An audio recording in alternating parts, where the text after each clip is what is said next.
সরকারের ধারাবাহিকতা এবং স্থায়িত্বতাই দেশে এত উন্নয়ন সম্ভব হয়েছে বলে মন্তব্য করেছেন আওয়ামী লীগ সাধারণ সম্পাদক এবং সড়ক পরিবহন ও সেতুমন্ত্রী ওবায়দুল কাদের।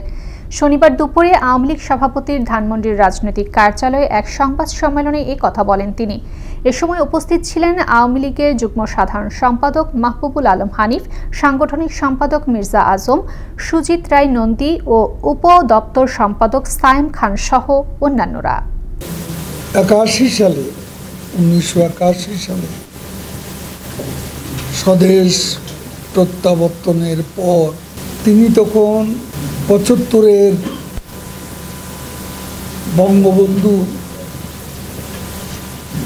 সপরিবারে যে নৃশংস হত্যাকাণ্ড, বাংলাদেশে বিজয় দিবসে বিজয়ের স্থপতি নেই।